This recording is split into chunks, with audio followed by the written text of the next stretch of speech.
All the Light We Cannot See, pages 38 to 56.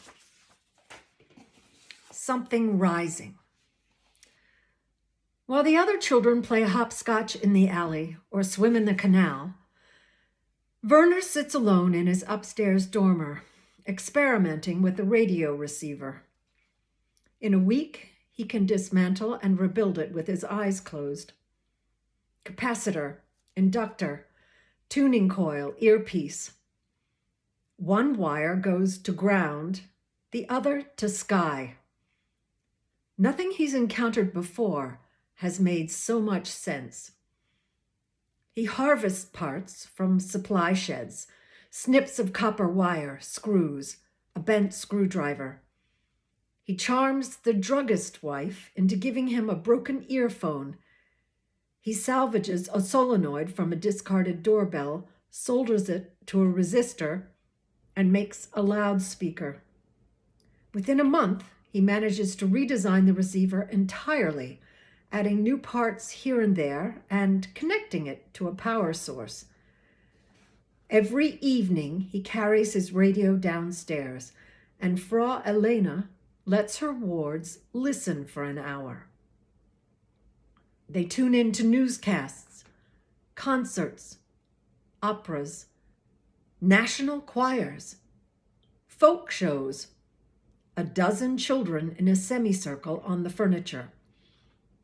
Frau Elena among them, hardly more substantial than a child herself.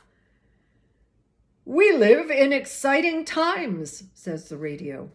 "We make no complaints. We will plant our feet firmly in our earth, and no attack will move us."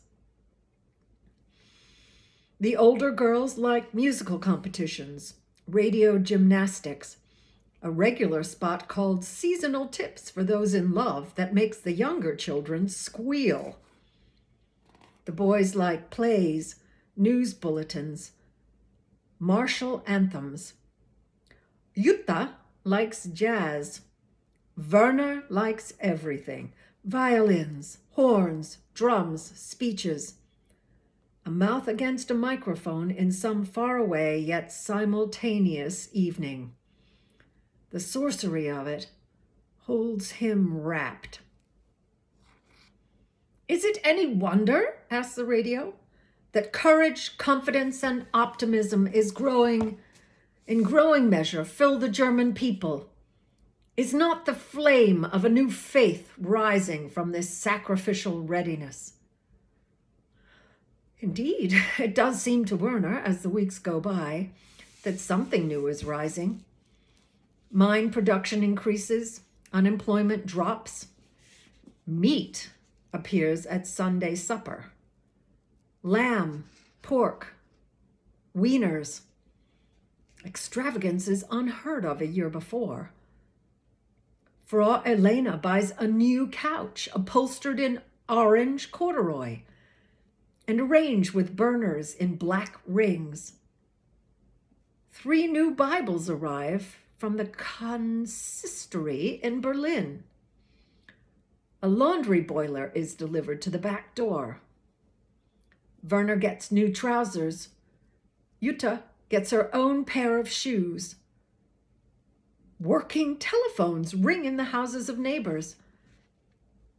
One afternoon, on the walk home from school, Werner stops outside the drugstore and presses his nose to a tall window.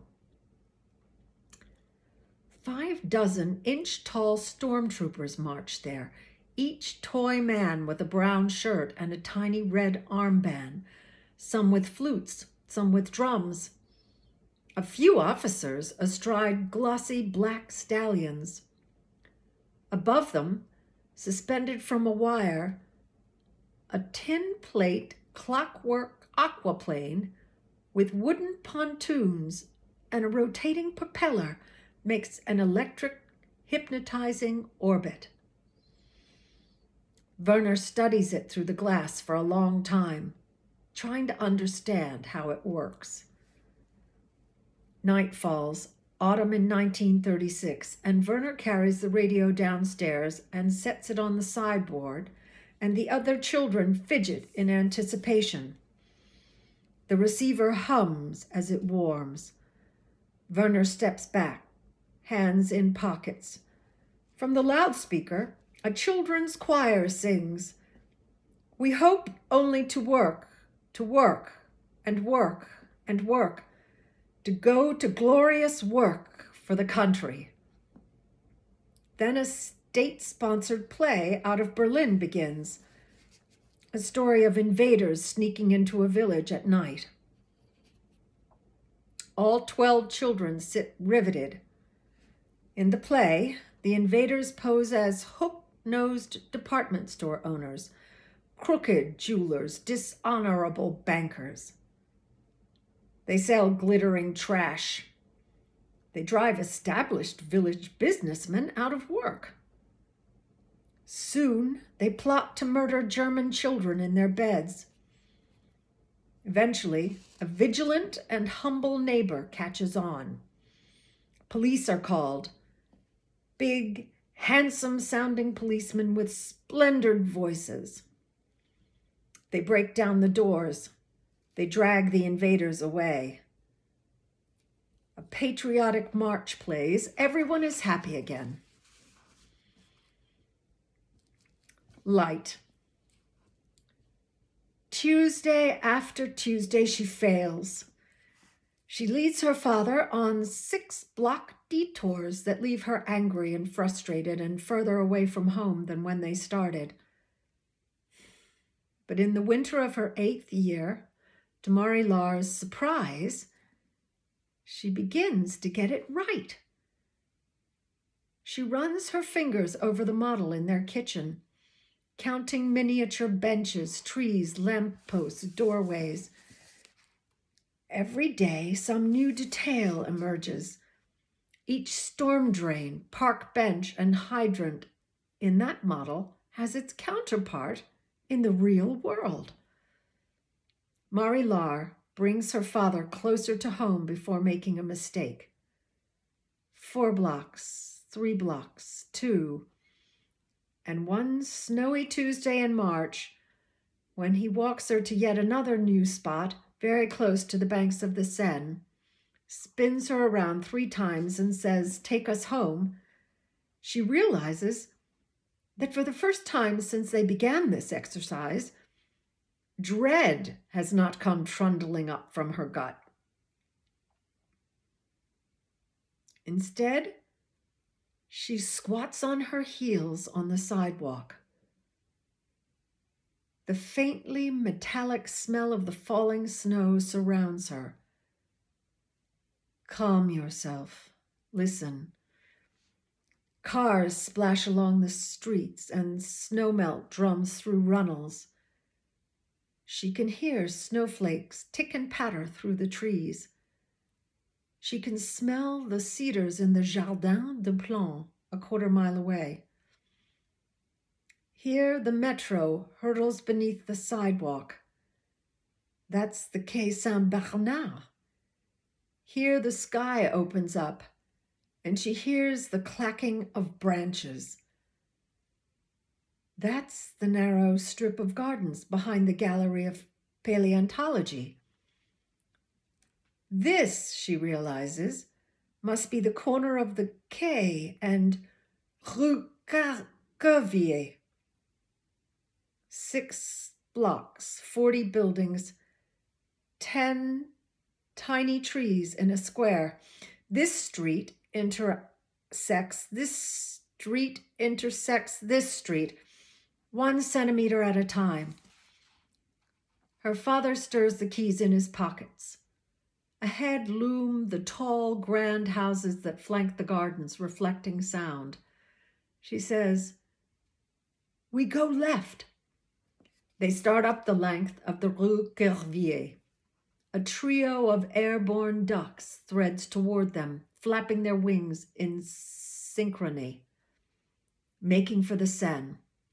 And as the birds rush overhead, she imagines she can feel the lights settling over their wings, striking each individual feather. left on Rue Geoffroy Saint-Hilaire, right on Rue Daubenton. 3 storm drains, 4 storm drains, 5. Approaching on the left will be the open ironwork fence of the Jardin des Plantes. Its thin spars, like the bars of a great bird cage. Across from her now, the bakery, the butcher, the delicatessen. Safe to cross, Papa? It is. Right, then straight. They walk up their street now. She is sure of it. One step behind her, her father tilts his head up and gives the sky a huge smile. Marie-Laure knows this, even though her back is to him, even though he says nothing, even though she is blind. Papa's thick hair is wet from the snow and standing in a dozen angles off his head, and his scarf is draped asymmetrically over his shoulders, and he's beaming up at the falling snow. They are halfway up the Rue des Patriarches. They are outside their building. Marie-Laure finds the trunk of the chestnut tree that grows past her 4th floor window, its bark beneath her fingers. Old friend. In another half-second, her father's hands are in her armpits, swinging her up, and Marie-Laure smiles, and he laughs a pure, contagious laugh, one she will try to remember all her life. Father and daughter turning in circles on the sidewalk in front of their apartment house, laughing together while the snow sifts through the branches above. Our flag flutters before us. In Zollverein, in the spring of Werner's 10th year, the 2 oldest boys at Children's House, 13-year-old Hans Schilzer and 14-year-old Heribert Pomsel, shoulder second-hand knapsacks and goose-step into the woods. When they come back, they are members of the Hitler Youth. They carry slingshots, fashion spears, rehearse ambushes from behind snowbanks. They join a bristling gang of miners' sons who sit in the market square, sleeves rolled up, shorts hiked to their hips. "Good evening," they cry at passerby, or "Heil Hitler, if you prefer." They give each other matching haircuts and wrestle in the parlor and brag about the rifle training they're preparing for. The Gilders, the gliders they'll fly, the tank turrets they'll operate. "Our flag represents the new era," chant Hans and Heribert. "Our flag leads us to eternity." At meals, they chide younger children for admiring anything foreign, a British car advertisement, a French picture book. Their salutes are comical, their outfits verge on ridiculous, but Frau Elena watches the boys with wary eyes. Not so long ago, they were feral toddlers, sulking in their cots and crying for their mothers. Now they've become adolescent thugs with split knuckles and postcards of the Führer folded into their shirt pockets. Frau Elena speaks French less and less frequently whenever Hans and Heribert are present. She finds herself conscious of her accent. The smallest glance from a neighbor can make her wonder. Werner keeps his head down, leaping over bonfires, rubbing ash beneath your eyes, picking on little kids, crumpling Jutta's drawings. Far better, he decides, to keep one's presence small, inconspicuous. Werner has been reading the popular science magazines in the drugstore. He's interested in wave turbulence, tunnels to the center of the earth, the Nigerian method of relaying news over distances with drums. He buys a notebook and draws up plans for cloud chambers, ion detectors, X-ray goggles.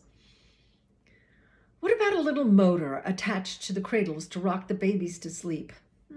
How about springs stretched across the axles of his wagon to help him pull it up hills?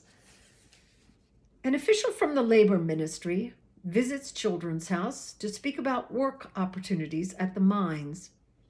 The children sit at his feet in their cleanest clothes. All boys, without exception, explains the man, will go to work for the mines once they turn 15. He speaks of glories and triumphs and how fortunate they'll be to have fixed employment. When he picks up Werner's radio and sets it back down without commenting, Werner feels the ceiling slip lower, the walls constrict. His father down there, a mile beneath the house. Body never recovered. Haunting the tunnels still. From your neighborhood, the official says, from your soil comes the might of our nation. Steel, coal, coke, Berlin, Frankfurt, Munich. They did not exist without this place. You supply the foundation of the new order, the bullets in its guns, the armor on its tanks. Hans and Heribert examine the man's leather pistol belt with dazzled eyes. On the sideboard, Werner's little radio chatters. It says, over these 3 years, our leader has had the courage to face a Europe that was in danger of collapse. It says, he alone is to be thankful for the fact that for German children, a German life has once again become worth living.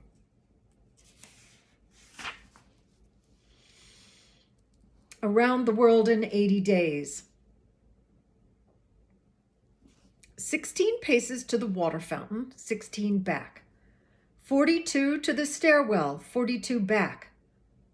Marie-La draws maps in her head, unreels 100 yards of imaginary twine, and then turns and reels it back in. Botany smells like glue and blotter paper and pressed flowers.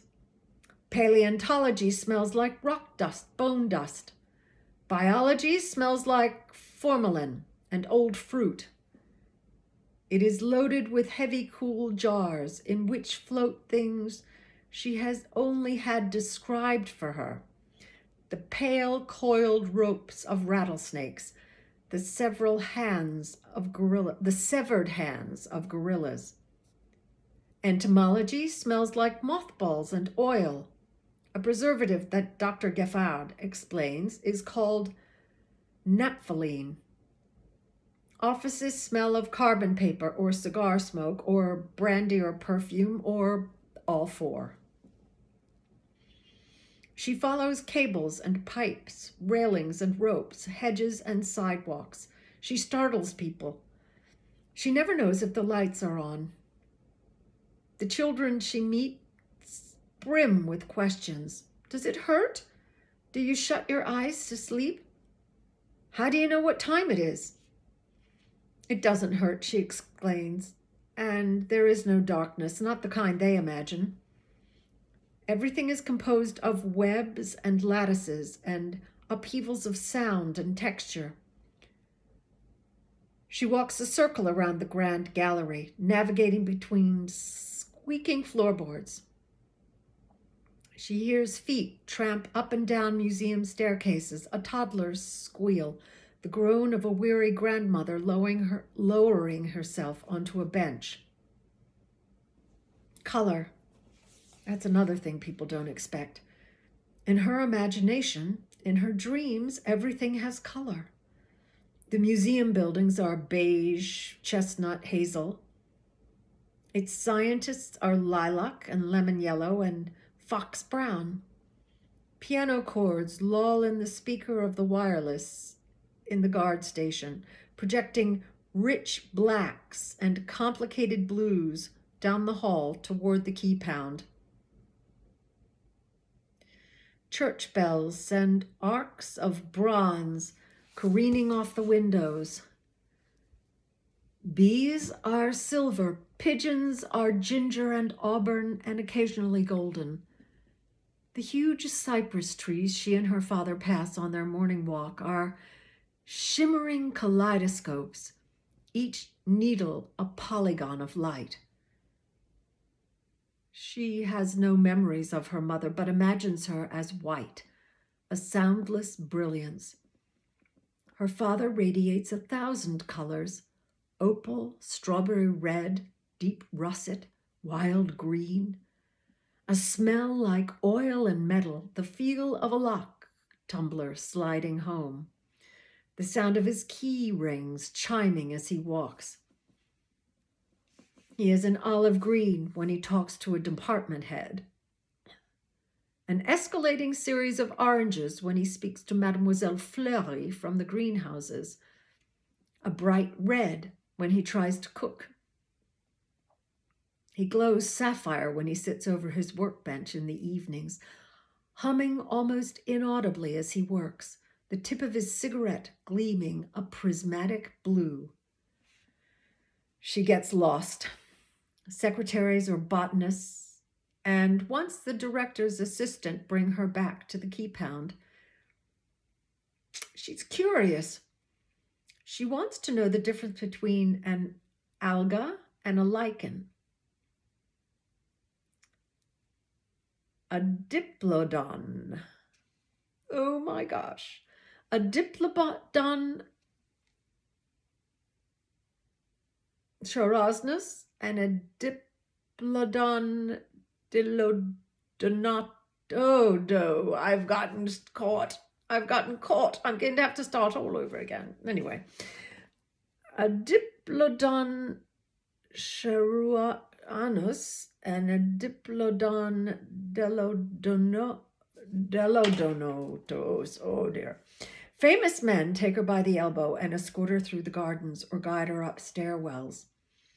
I have a daughter too, they'll say, or I found her among the hummingbirds. Toutes m'excuses, her father says. He lights a cigarette. He plucks key after key out of her pockets. What, he whispers, and am I going to do with you? On her 9th birthday, when she wakes, she finds 2 gifts. The first is a wooden box with no opening she can detect. She turns it this way and that. It takes her a little while to realize one side is spring-loaded. She presses it, and the box flips open. Inside waits a single cube of creamy camembert that she pops directly into her mouth. Too easy, her father says, laughing. The second gift is heavy, wrapped in paper and twine. Inside is a massive spiral-bound book in Braille. They say it's for boys or very adventurous girls. She can hear him smiling. She slides her fingertips across the title page. Around the world in 80 days. Papa, it's too expensive. That's for me to worry about. That morning, Marie-Laure crawls beneath the counter of the key pound and lies on her stomach and sets all 10 fingertips in line on a page. The French feels old-fashioned, the dots printed much closer together than she's used to. But after a week, it becomes easy. She finds the ribbon she uses as a bookmark, opens the book, and the museum falls away. Mysterious Mr. Fogg lives his life like a machine. Jean Passepartout becomes his obedient valet. When after 2 months she reaches the novel's last line, she flips back to the first page and starts again. At night, she runs her fingertips over her father's model, the bell tower, the display windows. She imagines Jules Verne's characters walking along the streets, chatting in shops, A half-inch tall baker slides speck-sized loaves in and out of his ovens. 3 minuscule burglars hatch plans as they drive slowly past the jeweler's little grumbling cars through the Rue de Mirbel, wipers sliding back and forth. Behind the 4th-floor window on the Rue des Patriarches, a miniature version of her father sits at a miniature workbench in their miniature apartment, just as he does in real life, sanding away at some infinitesimal piece of wood. Across the room is a miniature girl, skinny, quick-witted, an open book in her lap. Inside her chest pulses something huge, something full of longing, something unafraid. The professor. "You have to swear," Jutta says. "Do you swear?" Amid rusted drums and shredded inner tubes and wormy creek bottom muck, she has discovered 10 yards of copper wire. Her eyes are bright tunnels. Werner glances at the trees, the creek, back to his sister. "I swear." Together they smuggle the wire home and loop it back and forth through nail holes in the eaves outside the attic window. Then they attach it to their radio. Almost immediately, on a short-wave band, they can hear someone talking in a strange language full of Z's and S's. Is it Russian? Werner thinks it's Hungarian. Jutta is all eyes and dimness and heat. How far away is Hungary? 1,000 kilometers. She gapes. Voices, it turns out, streak into Zollverein from all over the continent. Through the clouds, the coal dust, the roof. The air swarms with them. Jutta makes a log to match a scale that Werner draws on the tuning coil, carefully spelling out the names of each city they manage to receive. Verona, 65. Dresden, 88. London, 100. Rome, Paris, Lyon.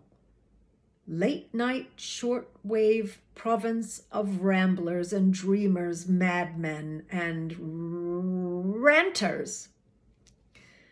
After prayers, after lights out, Jutta sneaks up to her brother's dormer. Instead of drawing together, they lie hip to hip, listening till midnight, till 1, till 2. They hear British news reports they cannot understand. They hear a Berlin woman pontificating about the proper makeup for a cocktail party. One night, Werner and Jutta tune in to a scratchy broadcast to which a young man is talking. One night, Werner and Jutta tune in to a scratchy broadcast in which a young man is talking in feathery, accented French about light. The brain is locked in total darkness, of course, children, says the voice. It floats in a clear liquid inside the skull, never in the light. And yet the world it constructs in the mind is full of light. It brims with color and movement.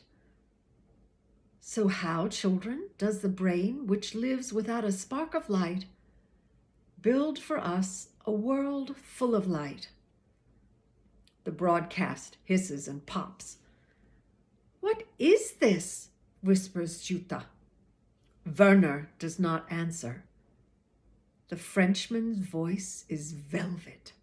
His accent is very different from Frau Elena's, and yet his voice is so ardent, so hypnotizing, that Werner finds he can understand every word. The Frenchman talks about optical illusions, electromagnetism. There's a pause, an appeal of static, as though a record is being flipped, and then he enthuses about coal. Consider a single piece glowing in your family stove. See it, children? That chunk of coal was once a green plant, a fern or reed that lived 1 million years ago, or maybe 2 million, or maybe 100 million. Can you imagine 100 million years?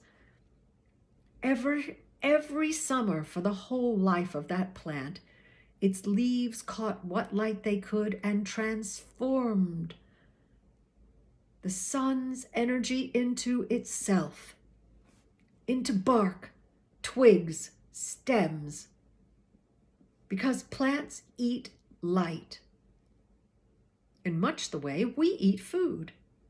But then the plant died and fell, probably into water, and decayed into peat, and the peat was folded inside the earth for years upon years, eons in which something like a month or a decade or even your whole life was just a puff of air, a snap of 2 fingers. And eventually the peat dried and became like stone, and someone dug it up. And the coalman brought it to your house, and maybe you yourself carried it to the stove, and now that sunlight 100 million years old, is heating your home tonight. Time slows. The attic disappears. Jutta disappears. Has anyone ever spoken so intimately about the very things Werner is most curious about? Open your eyes, concludes the man, and see what you can with them before they close forever. And then a piano comes on, playing a lonely song that sounds to Werner like a golden boat traveling a dark river, a progression of harmonies that transfigures Zollverein.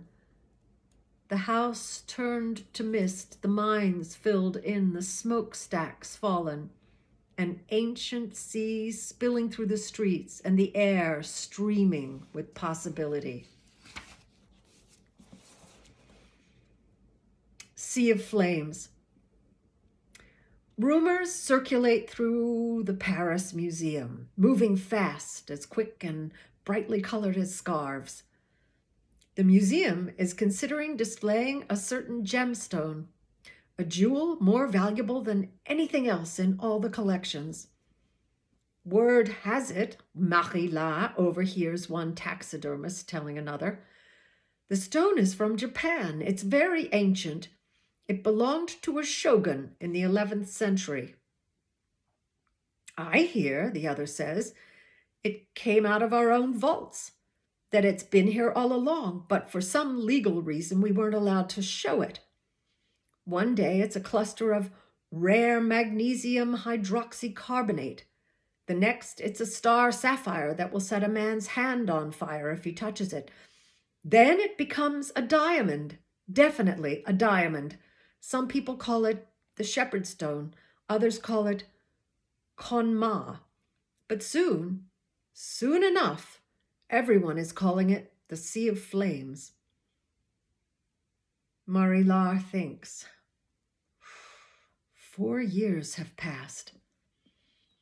Evil, says a warder in the guard station, brings sorrow on anyone who carries it. I hear all 9 previous owners have committed suicide.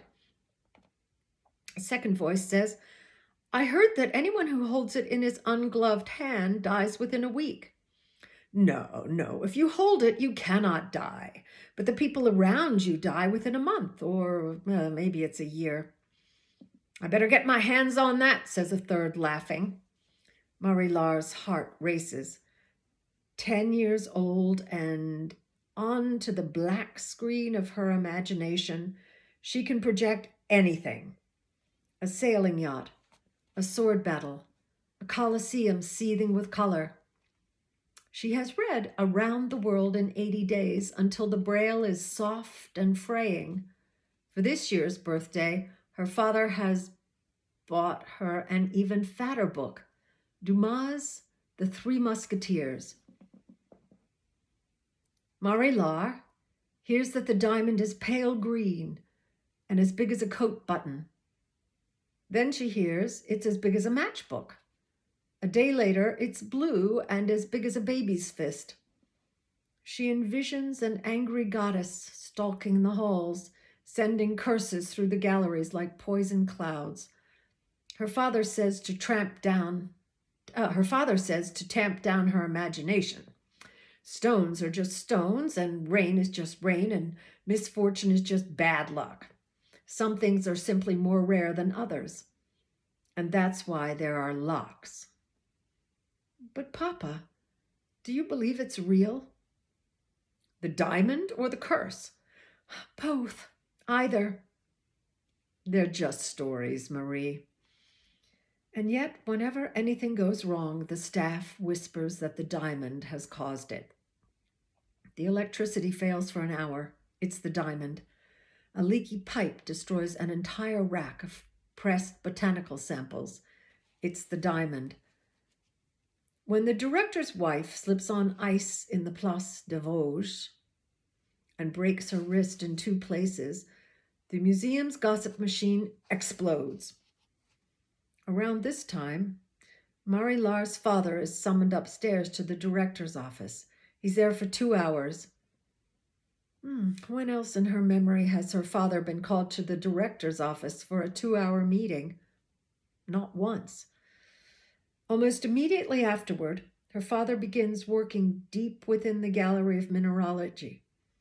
For weeks, he wheels carts loaded with various pieces of equipment in and out of the key pound, working long after the museum has closed, and every night he returns to the key pound smelling of brazing alloy and sawdust.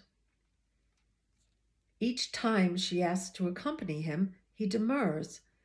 It would be best, he says, if she stayed in the key pound with her Braille workbooks or upstairs in the mollusk laboratory. She pesters him at breakfast. You're building a special case to display that diamond, some kind of transparent safe. Her father lights a cigarette. Please get your book, Marie. Time to go.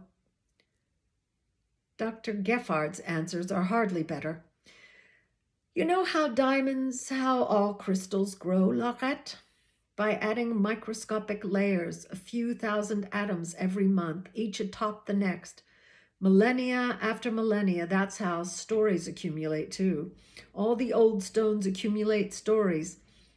That little rock you're so curious about may have seen Alaric sack Rome. It may have glittered in the eyes of pharaohs.